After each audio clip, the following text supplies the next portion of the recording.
Tech ప్రపంచంలో ఒక కొత్త సంచలనం పేరు ఓపెన్క్లా. ఇదొక ఓపెన్ సోర్స్ పర్సనల్ ఏఐ అన్నమాట. దీని సృష్టికర్త ఏమంటున్నారంటే ఇది కేవలం మరో కొత్త యాప్ కాదట, మనం రోజు వాడే చాలా యాప్ల కథను ముగించేస్తుందట. అసలు ఇంత పెద్ద మాట అనడం అనుకున్న కారణాలేంటో ఈ విశ్లేషణలో వివరంగా చూద్దాం. వాటిలో 80% మాయమైపోతాయి. ఇది ఎవరో అన్న మాట కాదు, స్వయంగా ఓపెన్ క్లాస్ సృష్టికర్త పీటర్ స్టెయిన్బర్గర్ చెప్పిన మాట. ఇది మామూలు అంచనా కాదు, ఒక రకంగా చెప్పాలంటే ఒక హెచ్చరిక. ఇంత పెద్ద మాట అనడానికి కారణమైన ఆ టెక్నాలజీ ఏంటో చూద్దాం. ఒక్కసారి ఊహించుకోండి, మనం రోజూ వాడే 100 యాప్లలో 80% ఒక్కసారిగా పనికిరాకుండా పోతే అసలు ఇది సాధ్యమేనా? ఈ ప్రశ్నకు సమాధానం మనం అనుకున్న దానికంటే చాలా దగ్గర్లోనే ఉంది.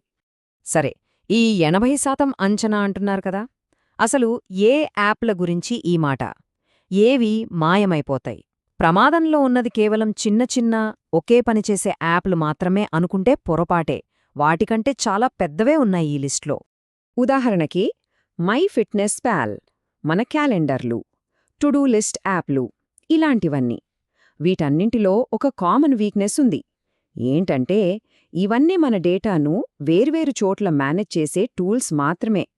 ప్రతి చిన్న పనికి మనం ఒక కొత్త యాప్ ఓపెన్ చెయ్యాలి. ఇలా విడివిడిగా ఉండటమే వాటి పాలిట శాపంగా మారబోతోంది. అస్సలు సిస్సలైన మార్పు ఇక్కడే మొదలవుతోంది. పదుల కొద్దీ యాప్లు ఓపెన్ చేసి వాటితో కుస్తీ పట్టే బదులు ఒక పర్సనల్ ఏఐ అసిస్టెంట్తో మామూలుగా మాట్లాడినట్టు మాట్లాడితే ఎలా ఉంటుంది? ఉదాహరణకి, నా జిమ్ షెడ్యూల్ అప్డేట్ చేయి అని చెప్తే చాలు, అంతే, ఆ పని బ్యాక్గ్రౌండ్లో అయిపోతుంది. మరి ఈ విప్లవాత్మకమైన అంచనాకు బేసేంటి? అదొక కొత్త రకం ఏఐ. ఇది క్లౌడ్లో పనిచేసే మామూలు ఏఐ లాంటిది కాదు, దీనికి పూర్తి భిన్నం. ఎందుకంటే దీని పవర్ అంతా ఇది ఎక్కడ పనిచేస్తుందనే దానిపై ఆధారపడి ఉంటుంది. అసలు ఈ ఓపెన్క్లా అంటే ఏంటి? ఇది ఇంటర్నెట్లో ఉండే మరో చాట్బాట్ అనుకుంటే పొరపాటే. ఇది మన కంప్యూటర్లోనే లోకల్గా పనిచేసే ఒక పర్సనల్ ఏఐ. దీనర్థమేంటో తెలుసా? మన కంప్యూటర్లో ఉన్న ప్రతి ఫైల్, ప్రతి ఫోల్డర్, ప్రతి యాప్ పైన దీనికి పూర్తి కంట్రోల్ ఉంటుందన్నమాట. ఇక్కడ తేడా చాలా స్పష్టంగా కనిపిస్తుంది. క్లౌడ్ ఏఐలు ఎప్పుడూ కొన్ని లిమిట్స్తో పనిచేస్తాయి. అవి కంపెనీ సర్వర్లలో బందీలుగా ఉంటాయి.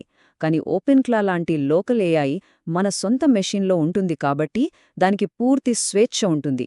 మన కంప్యూటర్లో మనం చేయగలిగే ప్రతి పనిని ఇది కూడా చేయగలదు. ఇది నిజంగా ఒక గేమ్ చేంజర్. ఈ ఫుల్ యాక్సెస్ ఎలాంటి మ్యాజిక్ చేయగలదో తెలుసా? ఒక యూజర్ తన గత సంవత్సరం గురించి రాయమని అడిగారట.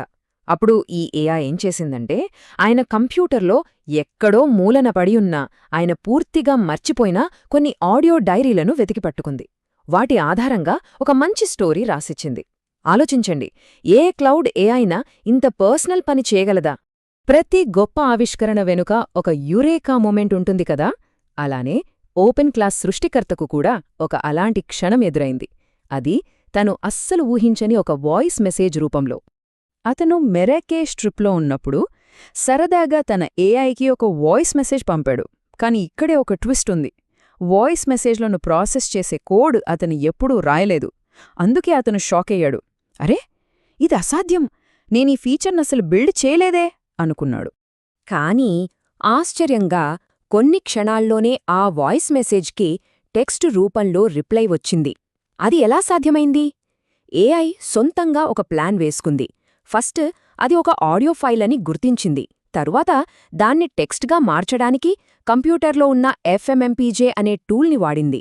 ఆ తర్వాత ఇంకేం చేసిందంటే, కంప్యూటర్లోనే ఉన్న ఒక ఏపీఐ కీని వెతికి పట్టుకుని దాని ద్వారా ఆడియో ఫైల్ను ట్రాన్స్క్రిప్షన్ కోసం పంపింది. చివరికి ట్రాన్స్క్రైబ్ అయిన టెక్స్ట్తో రిప్లై ఇచ్చింది. ఈ మొత్తం ప్రాసెస్ని అది సొంతంగా ఆలోచించి ఎవరి హెల్ప్ లేకుండా చేసింది.